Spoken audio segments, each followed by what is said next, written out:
বিসমিল্লাহির রহমানির রহিম। আসসালামু আলাইকুম ভিউয়ার্স, লুপার রান্নাঘর ইউটিউব চ্যানেল থেকে আপনাদের স্বাগতম। যারা নতুন ভিউয়ার্স তারা আমার চ্যানেলটিকে সাবস্ক্রাইব করবেন, আর যারা সাবস্ক্রাইব করেছেন তাদেরকে অনেক অনেক ধন্যবাদ। আমার ভিডিওটা ভালো লাগলে একটা লাইক দিবেন, শেয়ার করবেন।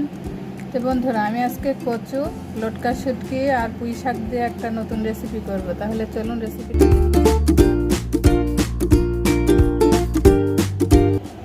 আমি ফ্রাই প্যানে সামান্য পরিমাণে সরিষার তেল দিয়ে দিলাম। দিব একটু হলুদ, একটু লবণ, আর কচু সিদ্ধ করে রেখেছিলাম সেই কচুগুলো। এভাবে আমি 2-3 মিনিট মতো ভেজে নিব কচুগুলো ভাজা হয়ে গেছে। এখন আমি নামিয়ে নিব। এখন আরেকটু সরিষার তেল দিয়ে দিব।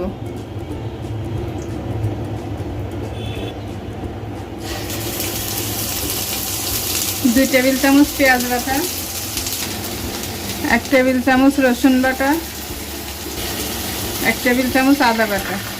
এই মশলাগুলোকে খুব ভালোভাবে কষিয়ে নেব। 1 চা চামচ মরিচের গুঁড়া,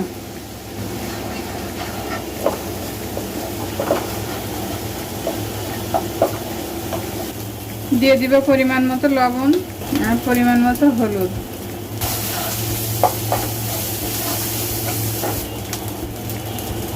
এখানে আমি 3-4টা লটকে শুটকি খুব ভালোভাবে ভিজিয়ে রেখে ধুয়ে আবার একটু তেলের উপর দিয়ে ভেজে ধুয়ে নিয়েছি। এখন দিয়ে দিবে মাছগুলা।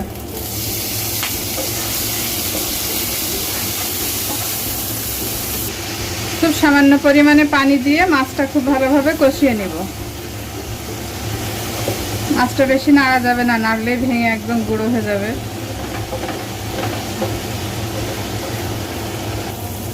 মাছটা কষানো হয়ে গেছে। আমি এখন দিয়ে দিব সেই ভাজা কচুগুলা।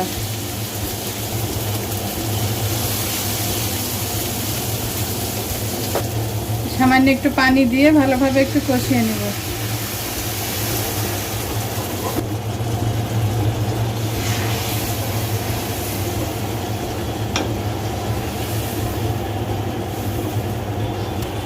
তো আমার কচুটা ভুনা হয়ে গেছে, আমি এখন নামিয়ে নিব।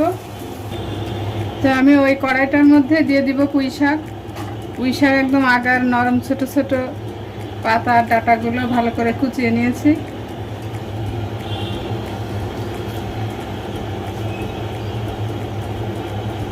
দিয়ে দিব কিছুটা রসুন কুচি, পেঁয়াজ কুচি, দিয়ে দিব 5-6টা কাঁচামরিচ। ঢেকে রাখবো যতক্ষণ না সিদ্ধ হয়।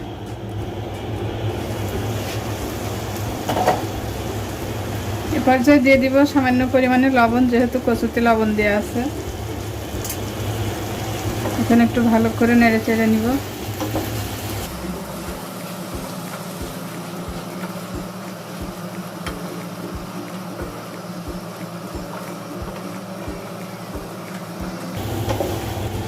আবার একটু ঢাকা দিয়ে রাখবো।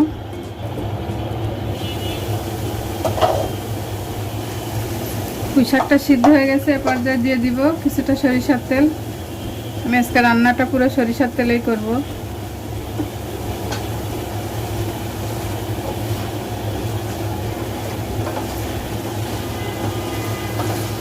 পুঁই শাকটা কিন্তু পানি ছাড়াই সিদ্ধ হয়ে গেছে। এখন এর উপরে আমি ওই কচুটা দিয়ে দিব।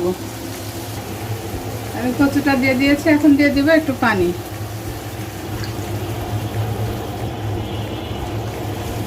এখন হালকা হাতে নেড়ে চেড়ে পানিটাকে একটু শুকিয়ে নিব।